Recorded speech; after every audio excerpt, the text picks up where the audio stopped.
Graça e paz, meus amigos, estamos em mais um dia para mais um estudo sistemático da Palavra de Deus. Hoje vamos falar acerca da doutrina do Espírito Santo, da pneumagiologia, a doutrina do Espírito Santo. Quando nós olhamos para a Palavra de Deus, nós vamos compreender que dentro da Palavra nós vamos ter o Espírito do homem, o Espírito das trevas e o Espírito Santo de Deus. E hoje vamos falar acerca do Espírito Santo de Deus. Pneuma, ar, Espírito e logia, tratado ou estudo. Então nós vamos falar acerca do estudo acerca do Espírito Santo de Deus, a terceira pessoa da Trindade Santíssima. Logo, quando nós olhamos para a Bíblia, nós não vamos encontrar a palavra Trindade,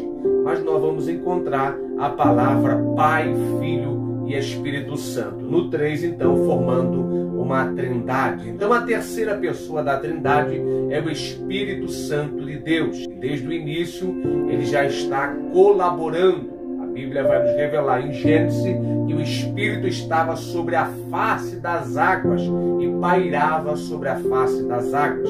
Na antiga aliança, o Espírito Santo ele não permanecia na vida do indivíduo. O Espírito Santo na antiga aliança, ele vinha sobre reis, profetas, sacerdotes e logo então ele retornava para o Pai. Também vinha sobre juízes para eles ir à guerra, à batalha e defender o povo de Deus. É o caso de Sansão, quando o Espírito se apoderava da vida dele para ele vingar os filisteus, que eram inimigos número 1 do povo de Deus. É o caso também de Otoniel, que foi cheio do Espírito Santo para ir à batalha vencer e o nome do Senhor ser glorificado. É o caso de Davi também, que o Espírito Santo vinha sobre a vida dele para ele liderar sobre toda a nação. É o caso também de Bazalael. O Espírito de Deus vinha sobre ele e dava capacidade para trabalhar com ouro, pedras preciosas, enfim, confeccionar muitas coisas. Então o Espírito Santo, na antiga aliança, ele vinha e retornava para o Pai.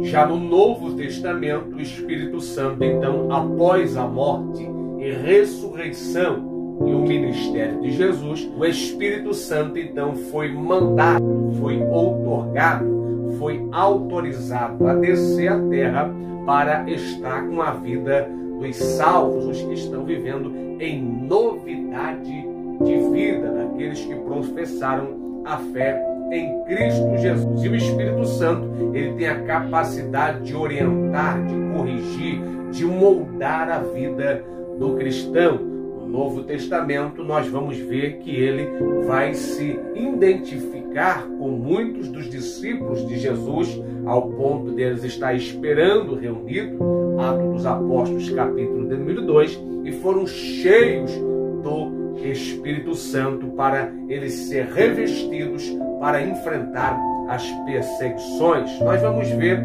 que o Espírito Santo recebe alguns títulos perante a palavra de Deus. Ele recebe o título de conselheiro, porque é aquele que dá conselho. Ele também recebe o título de consolador, porque é aquele que consola o cristão. Ele também recebe o título de vocacionador, porque é ele que vocaciona o homem para o santo ministério. A Bíblia vai nos revelar em João 16 e 13, que vai falar acerca do Espírito Santo de Deus. A Bíblia também vai falar em 2 Pedro 2 e 1 acerca do Espírito Santo de Deus. Logo, nós vamos compreender que dentro da palavra de Deus, nós observamos que o Espírito Santo, ele é divino, sim, ele é alguém que faz parte da Trindade Santíssima. Nós vamos ver em João, capítulo de número 4, versículo de número 24, uma evidência acerca, então, nesse sentido. Nós também vamos compreender a Bíblia nos deixando em destaque em 2 Timóteo 3:16, e o Espírito Santo é um agente que vai trazer vocacionamento ao ser humano e direcionamento àqueles que buscam ao Senhor. Lembrando os irmãos que o Espírito Santo, ele atua, ele lembra, ele corrige e ele também dá vida àqueles que buscam a presença do Senhor Deus e Pai. Quando eu olho para a Bíblia ainda, nós vamos compreender que esta promessa, ela está proferida acerca de Joel. Joel, o profeta Joel, ele vai proferir em 2:28 do seu livro, lá na Antiga Aliança, que nos últimos dias o Espírito de Deus seria derramado sobre toda a carne. Em Atos, do capítulo de número 2, versículo de número 1 em diante, nós vamos ver essa promessa em evidência. Porém, o Espírito Santo ainda continua sendo derramado na vida de todos aqueles que buscam a presença do Senhor Deus e Pai. 2 Pedro, capítulo de número 3, versículo de número 15, vai nos fazer entender que o Espírito Santo é verdadeiro, que o Espírito Santo é aquele que conduz a vida do ser humano. O Espírito Santo também tem alguns símbolos.